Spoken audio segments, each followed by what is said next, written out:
Եզդի և հայ ժողովրդի համանման պատմության միակ տարբերությունը ժամանակագրական է։ Եզդիները լավ գիտակցում են, այնինչ տեղի ունեցավ 1915-ին Արևմտյան Հայաստանում, կրկնվեց Իրաքում մոտ 1 դար անց։ Այսօր նրանց և հայ ժողովրդի կոչերն աշխարհին համընկնում են, ճանաչել հայ և եզդի ժողովուրդների ցեղասպանությունները։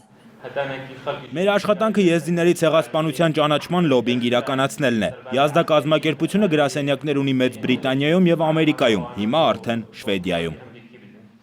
Իսլամական պետություն խմբավորման հակաեզդիական հարձակումների պատճառով հազարավոր մարդիկ տեղահանվել են, հայտնվելով փախստականների ճամբարներում։ Նադիա Մուրադը իսլամական ստրկությունից մի կերպ է փախել Գերմանիա։ 21-ամյա եզդուհին մասնակցել է ընդդեմ ցեղասպանության հանցագործության գլոբալ ֆորումին։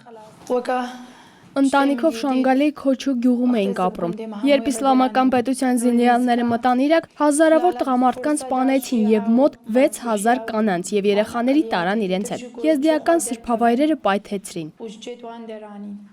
Աշխարհն իր պատմությամբ ցնցած Նադիա Մուրադը պատմում է, թե ինչպես են իսլամիստները 2 ժամվա ընթացքում սպանել իրենց գյուղի 700 տղամարդկանց, գերեվարել են 4-ից 12 տարեկան 1000-ից ավելի տղաների, ստրկության են քաշել 3500 եզդի կանանց։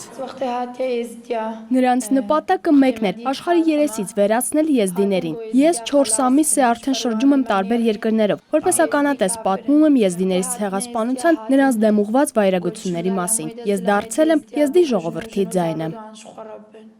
Եզդի հասարակական գործիչ Մուրադ Իսմայելի խոսքով, եզդիները հիմա 2 կարևոր խնդիր ունեն՝ փրկվել ոչնչացումից և աշխարհին ճանաչել տալ եզդիների ցեղասպանությունը։ Նրանք այսօր կանգնած են հայերի կողքին և վստահ են, եզդիների ցեղասպանությունը հնարավոր կլիներ կանխարգելել, եթե անցած դարի հանցագործությունը դատապարտվեր ժամանակին։ Արման Մալխասյան, Միքայել Թումանյան, ժամը լրատվական։